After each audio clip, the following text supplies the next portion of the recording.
Let's face it, no one really enjoys failure, but nothing teaches you as well as failure does. Failure really is the best educator in any discipline, especially in dentistry. Of all the clinical educators that I know, the kind of people that I have the most time for are those who are happy and willing to share their failures with us. This next guest who we have on today, Dr. Marco Maiolino from Syracuse in Sicily. Apparently on his 3-day course on vertepreps, the last day, like the half day, is just dedicated to all his failures. And I really respect that. I try and emulate that. I love sharing, well, I say love is a strong word, but I like to share my failures so we can all learn together. And with Marco, like what he writes on his blog, it's just brilliant. There's a blog he had titled The Imperfect Dentist, and how we need to stop chasing perfection, and perfection should not be the standard. And so it's with great pleasure, as part of Mental Health Month. April is Mental Health Month, and so at least half the episodes will revolve mental health. It's a great way to kick off this theme by exploring this idea of perfectionism in dentistry. Hello Protrusive, I'm Jazz Galati, and welcome back to your favorite dental podcast. Before we join Marco to discuss about how it's okay to fail, let me give you the Protrusive Dental Pearl. This time it's a bit of a flashback to COVID times. I had Dr. Barry Alton on. I'm just going to echo something that he said. It was an interference cast, and he taught me that it is impossible to be depressed and grateful at the same time. Let me say it again. It's impossible to be depressed and grateful at the same time. So based on that, the Protrusive Pearl I want to share with you as part of Mental Health Month is that every day when you finish work, I would like you to write down or maybe make a mental note of 3 things you are grateful for that day. Even if you have to really search hard for it, try to find 3 things. This could be something that went clinically well. This could be something that your colleague did and you're proud of and you're grateful for their contribution. This could even be just the thought of your child being at school and they're safe and they're happy and that makes you feel grateful. This could be the cup of coffee you had and how much you savored that coffee. Actually, savoring is a big part of evidence-based happiness as well. So one thing I'm gonna do on Protrusive Guidance is the day after this episode publishes, I will do that. On Protrusive Guidance, our own social network, the home of the nicest and geekiest dentists in the world. If you're not on already, head to protrusive.app and sign up today for the community plan. And you'll see the 3 things I was grateful for on the day after I published this episode. Oh, and guys, before we join the main episode, let me update you on how it's going with the whole project of never writing notes again. Remember that episode I did with Kevin Shannon about digital TCO? This product which will use the audio from your consultation to write your notes for you. And I asked you to be involved in an experiment where you pay half price, locked in, and you get an extended trial. And as part of being in on this deal, I want you to give feedback. So we created this space on our app, Protrusive Guidance, called the Digital TCO Feedback Space. Anyone who's on the app, any dentist can join the space. You just have to click join. And we have a little chat and we have a little forum space. And you know what? It's been absolutely amazing. Your feedback has been brilliant. And Kevin's been so responsive. Like one thing I asked Kevin for was a confidence monitor. Like what if, like what happened to me? Like my battery ran out on my road. That's why I've got a dual channel one, by the way. I've got the one that comes with 2 microphones, right? But I didn't realize the battery ran out, and so halfway through it stopped recording. Now on dental audio notes, which I also use, it's got this like a little waveform so you know you're recording. So I asked Kevin, look, can we have this confidence monitor on digital TCO? And he added it, and he added so many different things, and also something called the risk bank, which I haven't tried yet. But when you mention certain risks, it kind of populates all the warnings that you desire when you're discussing risks with your patients. So you haven't listened to the episode, go a few back, listen to that episode about how to never write notes again, and it will just blow your mind. I'll just read a few bits of feedback we've had so far. So Dr. Horn said, I'm late to the digital TCO party, but what a party. I used it yesterday and it was amazing.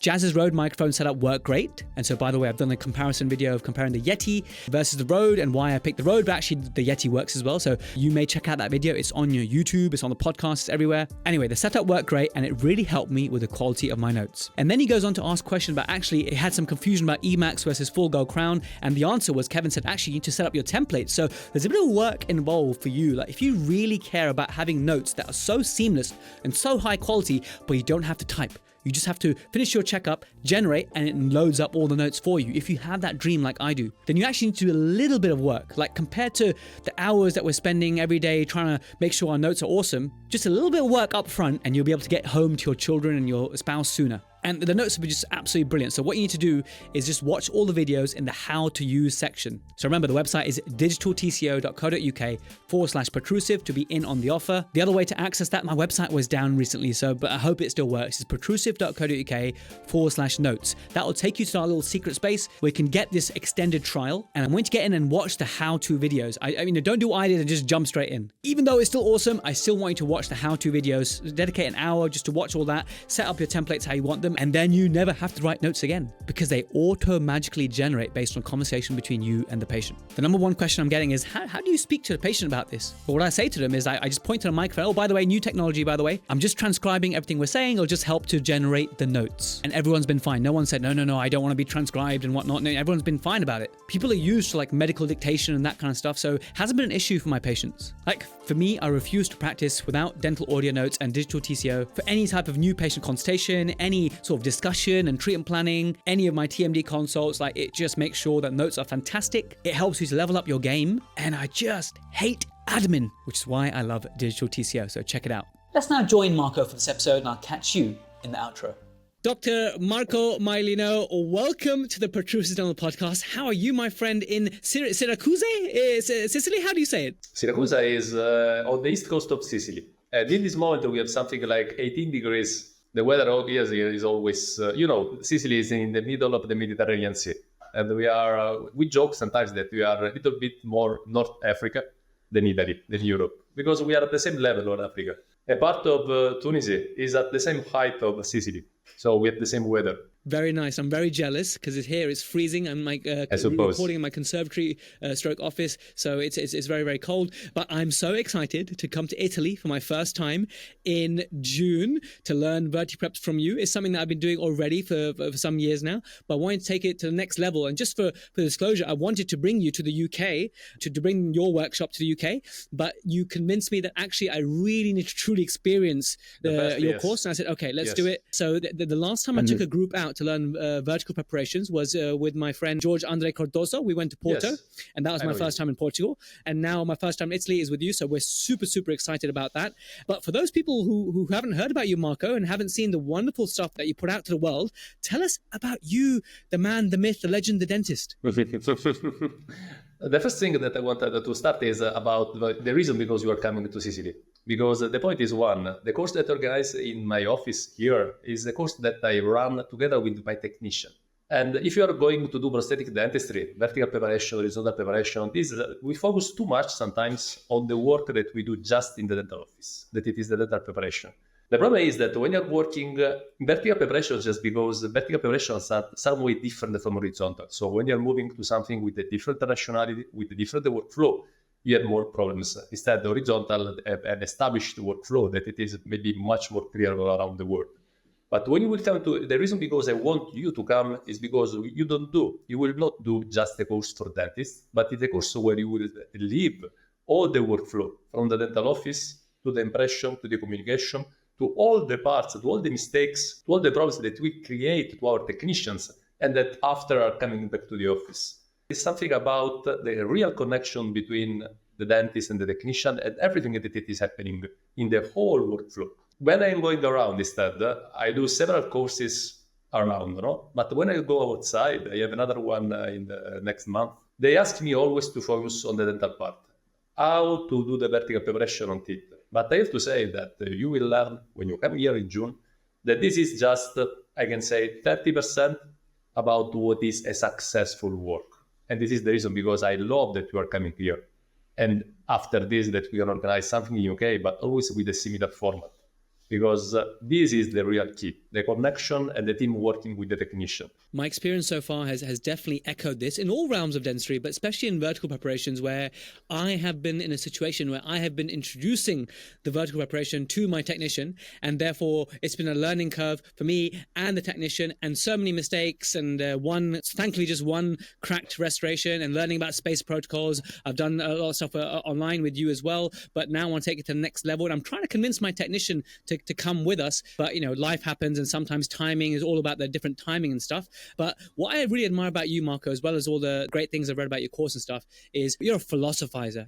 You and Pasquale are very similar in the sense that, you're great at really, your clinical dentistry is just fantastic, so many learning points, but the angle that you approach it and the philosophy and the reflection, I really like that element. When you were studying to become a dentist, is one of your other passions like philosophy and that kind of stuff? How do you become such a reflective person? No, okay, no, it's just me.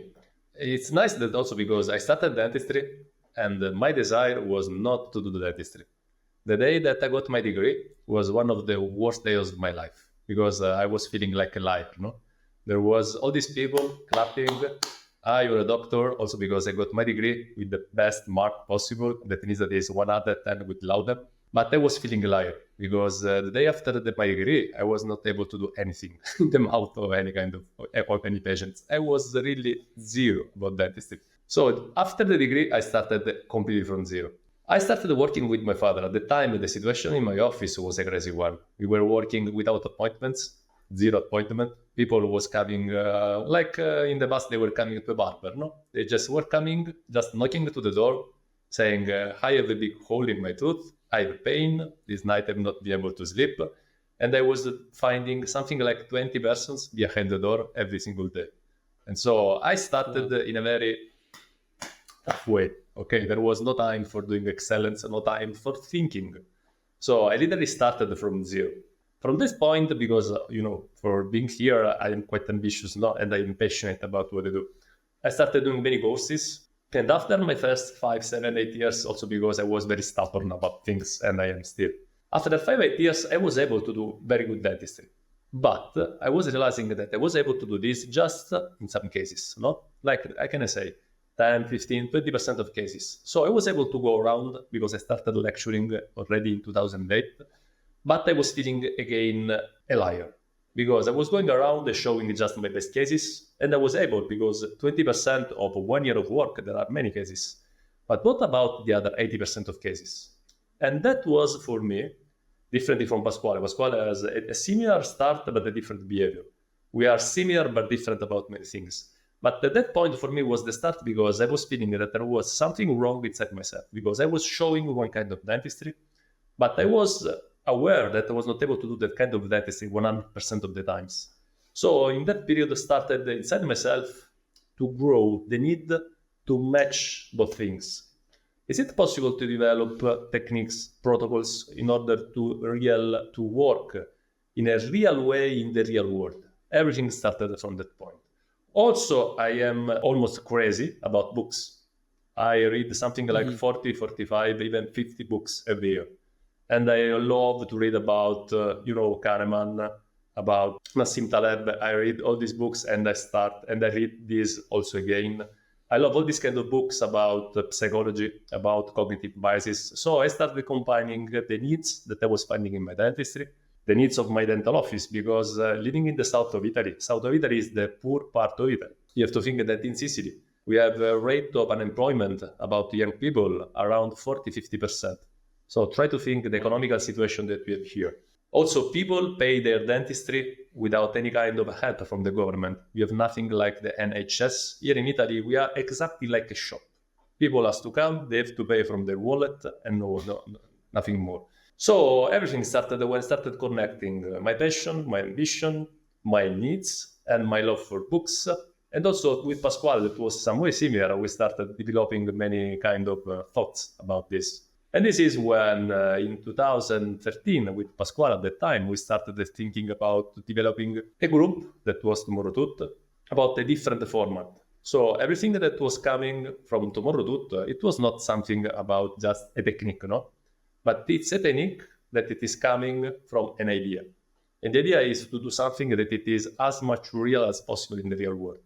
Because too many times we live in the world of idea, in the idealized world, in the world of perfection. This is the reason because, you go at courses, you go at congresses, and what do you see? You see just perfect cases. You see just amazing cases. You go on Instagram and you find just amazing cases with bouncer, flash, perfect lighting. You see just these kind of things.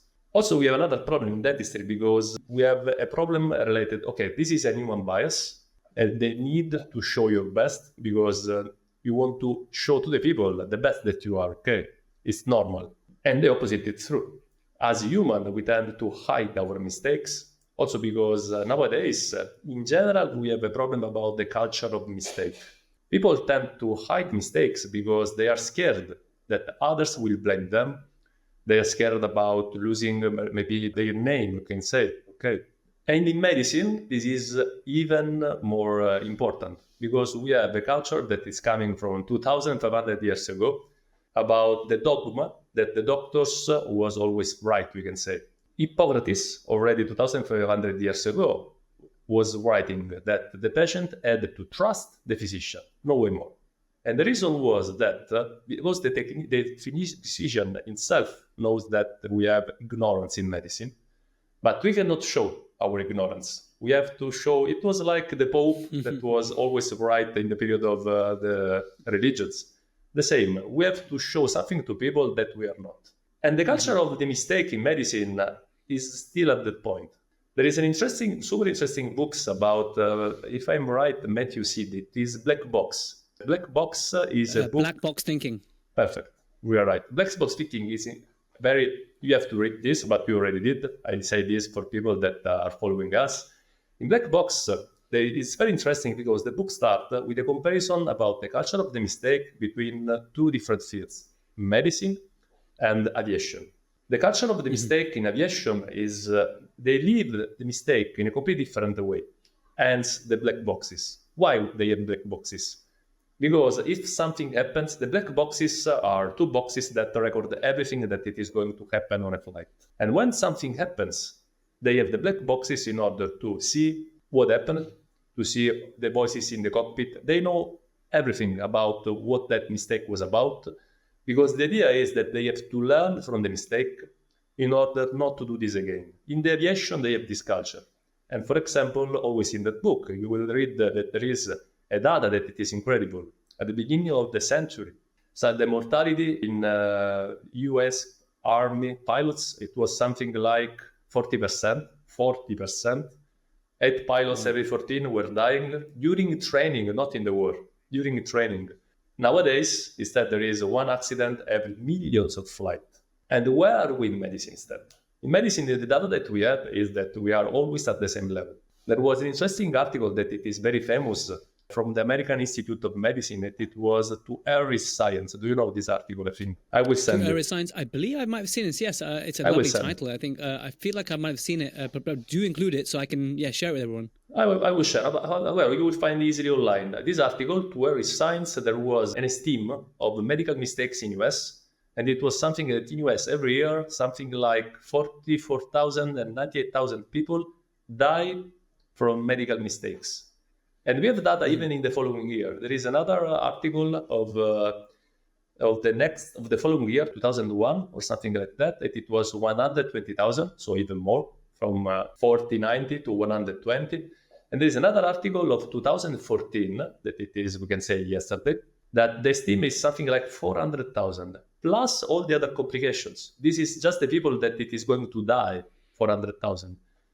And this is because, and what is interesting is that if you analyze medical mistakes, most of them are always the same, are very similar.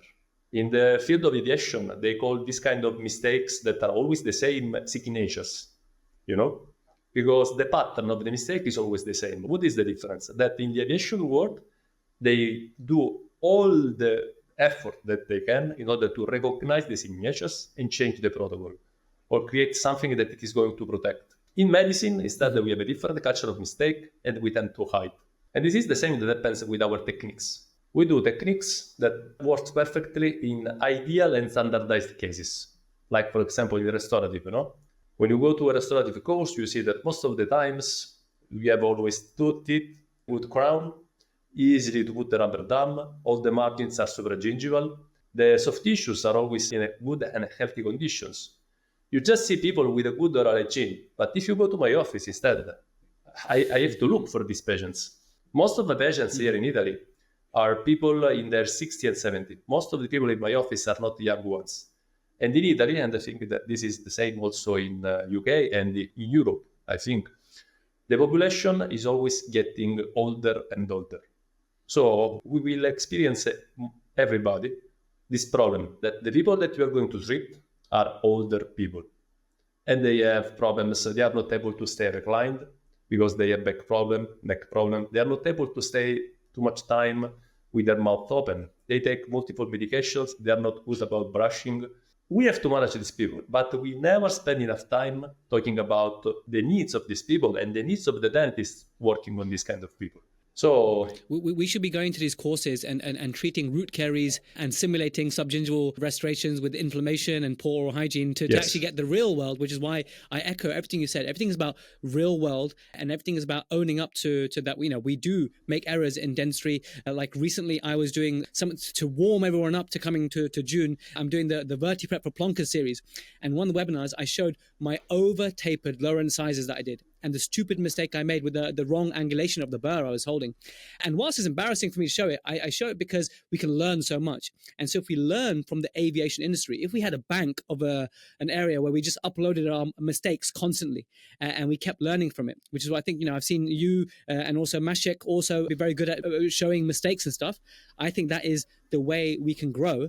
But we often beat ourselves up a lot about these mistakes. We have this perfectionist culture. Where do you think that stems from, and how have you found it, in terms of a beginning and coming to accept that, okay, we are not perfect, and what advice would you give to a young dentist about the whole stress that we put on ourselves that everything has to be perfect? Because in the real world, just like you said, we have to make compromises. Yes, okay. The point is that aiming for perfection has several problems. The first one is that we have to do a very good classification of what we are doing. What I mean, it seems simple, but when we work doing what? Because the problem is that we work in order to obtain an outcome. But, and about this, John Cademy wrote amazing things. In medicine, or in dentistry is the same, we have different kinds of outcome. John Cademy says that we have three different kinds of outcome. One is the process-centered outcomes. Process-centered outcomes are the result of clinicians, the result of procedures that clinicians perform. So it's something about a technical skill. And we focus too many times on the technical skill. I mean, let's say about a shoulder, no? If to do a perfect shoulder all around is just something that you need a technical skill. But that this technical skill, even if perfectly executed, translates into a clinical outcome, these are two different things together.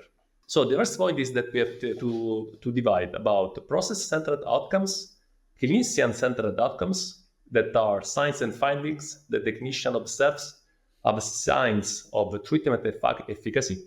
Like, for example, you're looking into an X-ray, you see that the root canal treatment is correct, and you say that the treatment is perfect. But you know better than me that sometimes there are patients with good root canal treatment and have discomfort.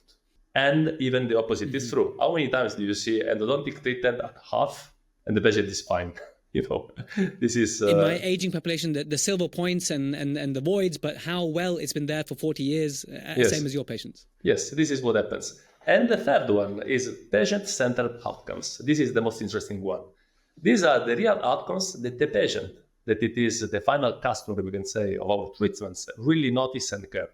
The point is that these three outcomes, the process-centered, the clinician-centered, and the patient-centered, are not always working on the same line. In my experience, most of the times they are fighting between each other. So the problem is that when we talk about perfectionism, most of the time perfectionism is focused on the technical part, so on the first outcome that we were discussing, the process-centered outcome. But many times there is no translation in the real world with the patient-centered outcome, that it is the things that we should be more interested, because this is what our patients are paying for. The second toxic thing about perfection is another one, that when you see all these protocols, they are focused on standardized and ideal cases. When you are going to do a technique, a protocol, most of the times you have the case developed on ideal and or standardized cases. But the reality is that when you go back to your office, you have not ideal standardized cases. So you don't need a protocol and a technique, but you need to approach, to understand a philosophy of treatment. I don't want to speak about philosophy as something just to speak about, but a real philosophy of treatment. This is the reason because many times and I did this many times, you go to a course, you learn on the models, you learn everything. You think that you will go back to your office and you will do amazing cases. And Monday, the first patient is on your chair and you're not able to apply the technique because the patient is not fitting in the ideal standardized case that you were needing. So we need different things. And this is the aim of my work. My aim is not to give you a protocol, a fixed one. I give you different things like a range of treatment, and you can move in this treatment. Also in my work, you can move in a smooth way between the restorative work and the prosthetic work. So they are going to merge together in order to give you even more chances in order to solve the problems of your patients. Hi, it's Jazz, just interfering here with a really important message. As you know, I've been trying to support Sakina. Sakina is a Protrusive just like you, and her daughter in Tanzania is just a year old and she's fighting a battle with a condition called SMA type 1. Now, you've heard me talk about this before and I've done videos and promotions and we've almost raised $1 million, which is just absolutely crazy, $1 million US. She's actually just shy by $20,000, so we've raised $980,000 and she needs about 1.7 million to get this therapy. However, once they reach $1 million, they can start to save her life. They can start to give her this drug and give the rest in installments. So we are almost there. Could you consider donating a little bit more money so we can be proud as a community that we saved the life of one of our own? I'm sure if it was your child, you'd want the same thing. The website to donate is protrusive.co.uk/Nafisa. That's Nafisa, Nafisa. And when you go on there, it's a GoFundMe page and it's in Canadian dollars, but that's just one of their fundraising accounts that's very internationally friendly. So don't worry, that is the legit one. And that money does go straight to Nafisa. Thanks so much to all of you who've donated. We're almost there. Let's keep going. Marco, the interesting thing that I've been reflecting on when I was thinking of the questions to ask you today is, when you look at the standards for dentistry, there are certain standards that we must meet, right? So we have like certain colleges that produce guidelines that ideally we should be aiming for this outcome and this outcome.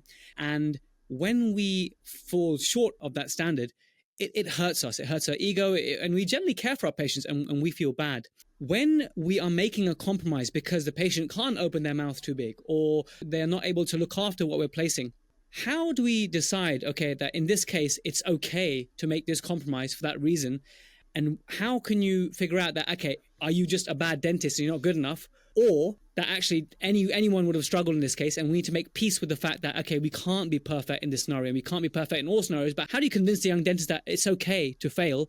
And what sort of guidelines would you give them? Who are looking at the standards and they're thinking, I'm not meeting this. Okay, the first point is that we have to understand which kind of standard we are talking about. Because what I see is that most of the people put the standard as what they see in courses and congresses. That kind of anatomy, that kind of aesthetic, that kind of soft tissues, but with a kind of patients and clinical situations. If, for example, I work a lot with old patients, this is my biggest problem, with patients with xerostomia, they have not saliva. These kind of patients have so many decays. They do decays at 360 degrees. They have bilingual class 5. When you are dealing, these are the real patients. Because young patients in my city, most of them are healthy. And unless you are a very famous dentist, and I'm not in that sense, or you're in a very rich city, and I'm not, and there is an high request from healthy patients about veneers, about bleaching, all these kind of things. The people that you are going to treat are people with disease. Sometimes we forget that our patients are people with the disease. And the disease is not just on their teeth. Most of the times, the teeth are just the mirror of a problem of a general health situation. I wrote a book about that. I will give you, also because I wrote this in Italian for the patients, but I have the translation in English. And it is about that most of the times the teeth are just the mirror of what your body is. Because for example, that both decay and crooked teeth are a modern disease. You know this? Yes. If you look at the skulls from humans years ago, we don't find that as much. Absolutely. Yes, I've been in the historical museum, of Budapest in Hungary with another dentist, Andras Volom, that it is very passionate about this topic, and I've seen so many skulls, and all of them perfect straight teeth, zero decay. So when we have a patient with decay, it means that there is something wrong about their lifestyle, for example. So it's much more than just filling a tooth. Is understanding what it is not going on, because the thought is today, but maybe this is a sign of something that may have worse consequences along the time. So the first point is about... You say it's a mirror. I just wanted to add on that. You said it's a mirror. I like that term. The other one I've heard of is that the mouth is a window as well. Like you're seeing through and you're seeing the general health of that person, you know, the link between dental diseases and cardiac and also Alzheimer's and stuff and oral hygiene. The perio link is also, quite spectacular. So I love the mirror, but also like the window as well. Like you're seeing, you know, what you're seeing is the inflamed gum, but you're seeing an unhealthy person attached to it. Yes, we all know now that there are relations between diabetes, for example, periodontal problems or problems about cardiovascular problems. We know that there are these connections. But the point is, what are the standards? Because the point is also, and what do you ask to your dental practice? Because what I teach, for example, is not to do the perfect case for courses and congresses. In fact, I replaced the word perfectionist in my practice with the word high standard. High daily standard, because what we have to work for in order to improve your life is not to learn a technique for doing the case, is to learn a technique in order to rise your daily standard. If I'm able if you're able after my course, let's say, to have most of your cases on a scale 0 to 10 at 8, but all of your cases are going at 8, for me, you're doing something that it will be very, very beneficial for your life. Instead of doing one case, maybe at 10, and all the other cases at 5, because patients are not matched. So the first point is about which kind of goal we want in our life. Ideal one, real one, the best case, the average case. I am focused on improving the average case, okay? Most of the time also, the difference that we do are something that are not against minimum standards, we can say. For example, I do a lot about BioClear restorations in restorative.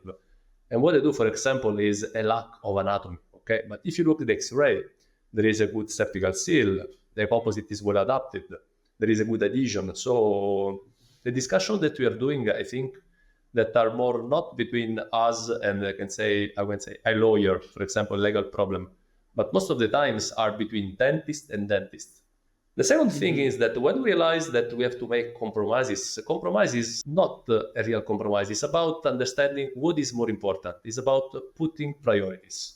For example, in prosthetic dentistry, here in Italy, for example, the priority is to give a good space to your technician for doing a beautiful crown. This is the first priority of the dentist, especially the dentist that it is specialized in prosthodontics. Okay? Instead, for myself, my priority instead is the biomechanical one. Why I do say biomechanical? Again, it's not just philosophy. It's that preservation of biomechanics, in my experience, is the best parameter that it is connected with the patient-centered outcome. What I saw in my practice is that if you are following a sound biomechanical principle, the outcome that patients will perceive, and so the success of the office, the real office, are very, very connected. So my endodontics, my restorative, my prosthetic are all in the same philosophy of preservation of the biomechanics. So in my case, for example, always the example of the crown, my aim has always been not to give the right 2 millimeters of space to my technician, but the opposite. How can I give you as less as possible in order to have a decent crown? What I do, unless I work on anteriors, are not super beautiful crowns, are decent crowns, but preserving the biomechanics. Because that is my aim, to preserve biomechanics, because it's really connected with the patient-centered outcome. Instead, just to give the space for a crown with a shoulder of 2 millimeters and a half, I know that the crown will be beautiful. But that goal, that it is not the patient-centered outcome, but it is clinician-centered outcome, is fighting with the final goal that it is to expand the lifespan of a tooth. So you see, this may seem small adjustment, but because we do small adjustment in different parts of our workflow, at the end, the result is changing a lot. That was fantastic, and I totally agree. It's one of the principles that you have taught me before in terms of preservation of the pericervical dentine, and Yes. it makes you think that if you're blindly following the rule book or the prosthetic guides, you get the Ivoclar image and it shows exactly how much reduction it needs. But I like your philosophy of what's the least I can give and get away with because it's going to preserve the most tooth structure. Can you give us examples of some early failures you had in your career that you think young dentists are making now, and then how you look at those failures and the viewpoint of how you can raise your daily standard? Mm-hmm. Okay, first I have a small spoiler. When I do my 3 days course in Syracuse, the last lecture is the lecture about failures. You will see the most beautiful failures of my life with follow-ups up to 10, 15, 17 years. I have one lecture, this is the last one, about this. Because you can learn all the techniques of the world, but if you don't learn how to fail, how to rise and try again, you are not going anywhere at all. Okay, I had failures about anything, I can say. I had failures, okay, and the lessons that I got. I had failures, for example, a lot of failures about adhesion when there is not so much enamel. We have this sort of dogma that adhesion is something almost religious, that adhesion is working always, even on dentine, on sclerotic dentine, is that adhesion is working in some situations. When we have an abundance of enamel, for example, when we have not so much enamel, adhesion is going to fail because there is a load on this kind of interface between the resin, the adhesive, and the tooth that it is going to be stressed over time. And there is an aging of this interface with the failure. So, for example, and instead, when I go on social networks, I see so many cases with teeth with almost zero enamel, doing indirect adhesive restoration with all these fancy words like ribbon, fiber, replacement of dentin, bioemulsion, something, all these kind of things. Adhesion, when there is not so much enamel, most of the times will fail, especially if you have some lateral forces. Of course, if you have just a vertical one, it's not. But in the real world, we are not able to control the forces. When do you think that failure happens? Because a lot of the data that you see is that anything that you do will usually 1 or 2 years will be fine. In your practice, I know that maybe you would have not experimented, but you would have followed these principles from courses and tried to do it. And then at what point have you found those cases where you had a doubt, but you did it anyway with lack of enamel because you thought, okay, I'm doing the modern adhesive principles. Perfect. When did the problems arise? Well, in my experience, most of the problems related to aging of adhesion in this kind of situations happen between 4, 5, up to 7, 8 years. 5 to 8, 4 to 7. This is the range that I've experienced. Most of my failures, I will show you in Syracuse when you come in the lecture about failures, are between, we can say, 4.5, 7. Because if you have not failures in this range, you have not, but because for sure in that patient there is a vertical load that it is not stressing the adhesion. But if there is a tension of that kind of bond, usually between 4 and 7 years, there is a degradation of the adhesion of dentin and the degradation of the adhesive interface leading to the failure. Sometimes the failure is the simple decementation of the post, of the restoration. Sometimes instead there is a partial decementation and you have a new decay. For example, I had a decay when I was doing, for example, deep margin elevation, putting just the deep margin elevation on dentin, and after I was doing the indirect adhesive restoration. And I had decay under the deep margin elevation after always 4 or 5 years. I have several cases about this. This is the reason because I stopped doing that kind of technique. About crowns, we love zirconia because it's white. But with zirconia, because of the process, because we mill from a block, there are several drawbacks about zirconia. Do you know that with zirconia, the rate of decementation is up to 8 times more than PFM, for example? Yes, and what I read was the reason for this, because it's so strong that something has to give, and it's the cement that takes load. Is that the kind of reason for it?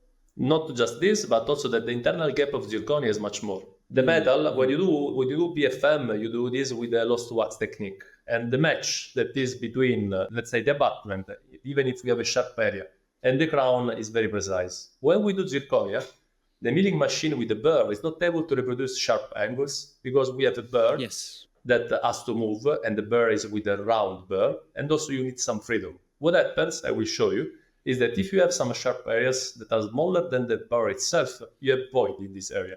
The crown is something like this. This means, and we have data about this means that with zirconia, we have the internal gap that we have between the tooth and the crown is way more than with metal. And this is the problem about the cementation. The problem is that we don't spend enough time. I use zirconia, of course. But if you recognize the problem that zirconia has, you can work about, okay, how can we solve this problem? The same I see is happening with the scanners, with the intraoral scanner. There is so much enthusiasm also because we are pushed by the brands, by the companies. I work with the scanner. I have behind me. Here is my scanner, you see. I use my scanner. Which one do you use? I have the iMedit, yes, a very simple one. But the problem is that intraoral scanning has several problems. Of course, several problems that are not present in every single case that you're doing. But you have to recognize where that technique is fitting in the workflow and where instead it's better to move the conventional impression. Instead, we are moving, you know the word scientism.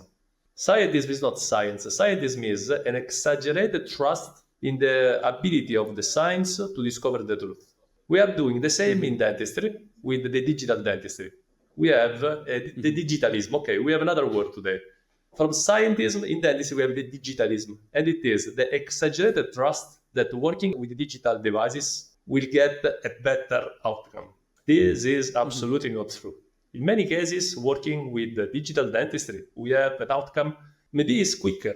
And this is another point that we have to address. But sometimes the result is worse than we were doing in the past. What percentage of your vertical cases, let's talk vertical, for example, where we are trying to capture subgingival and the light will often not reach where we want it to go.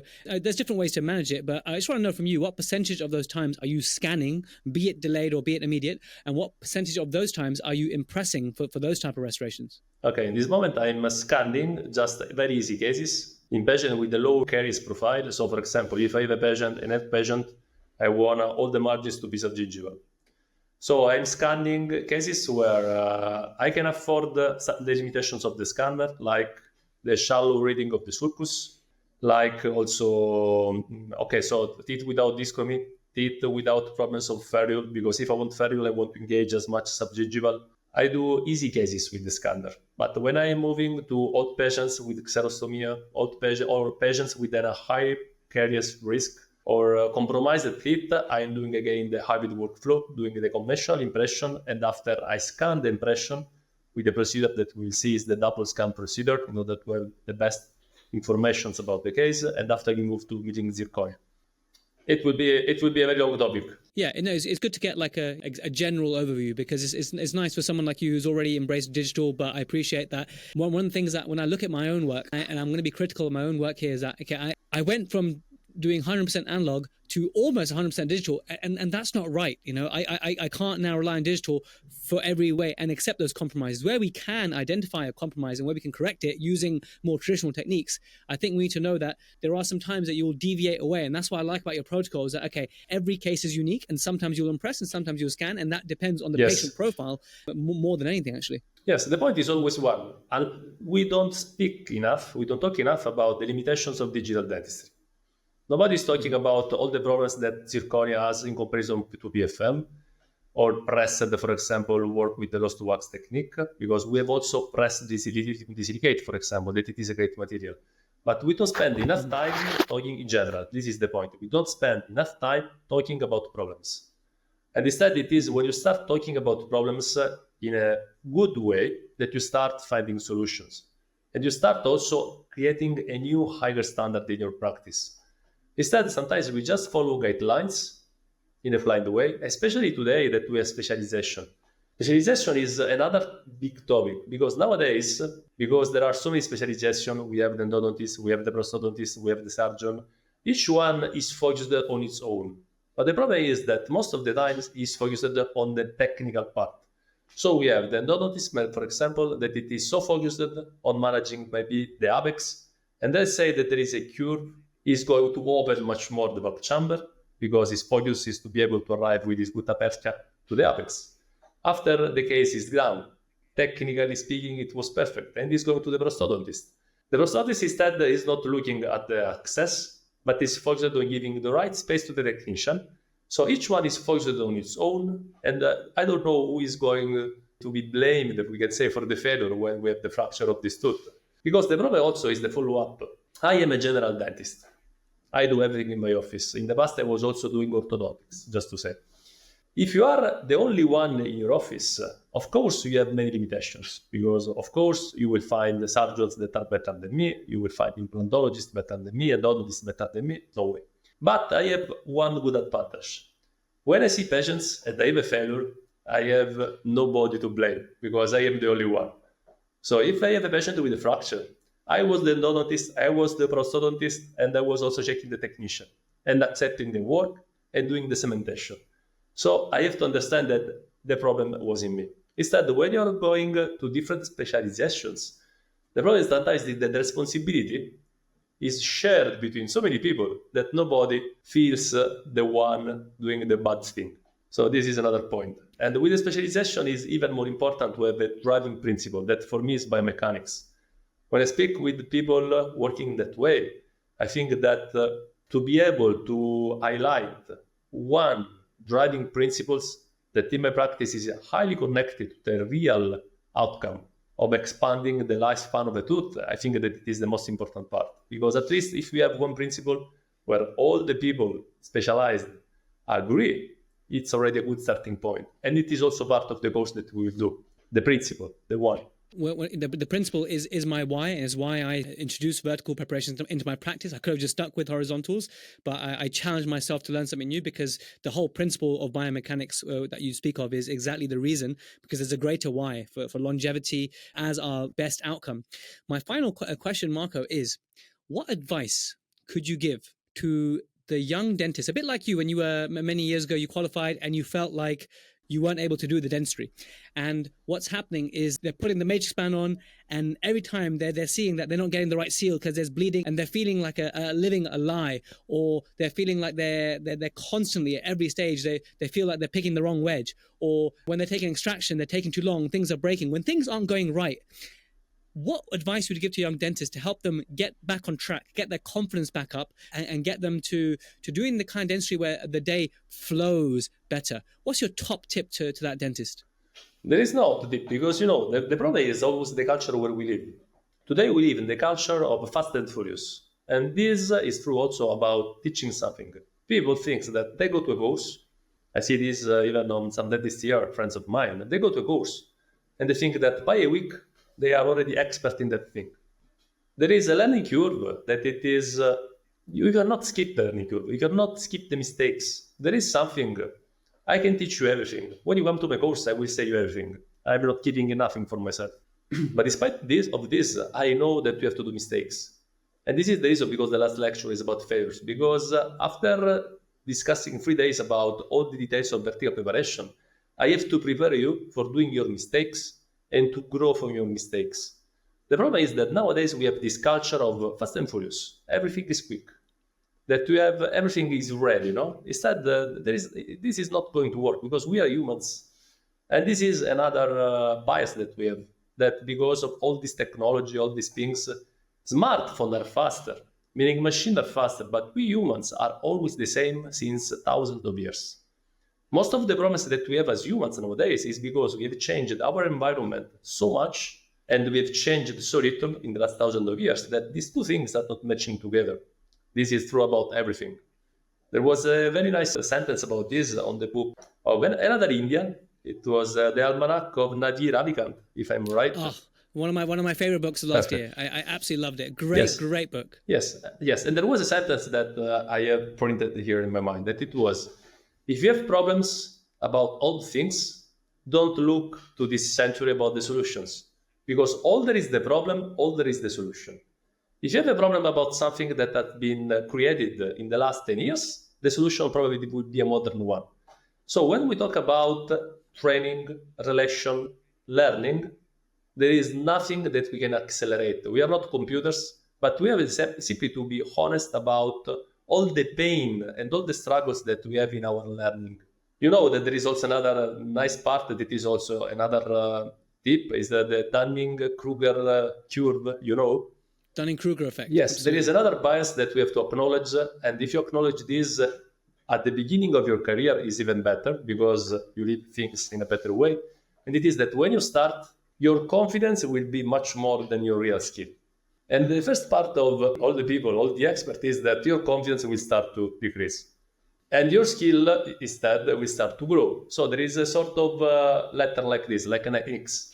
And if you understand this as soon as possible in your career, is okay. Because when you feel that you start to accumulate mistakes and your confidence is going down, you usually get depressed. Instead, this is the normal curve of every person that it is training to learn a technique.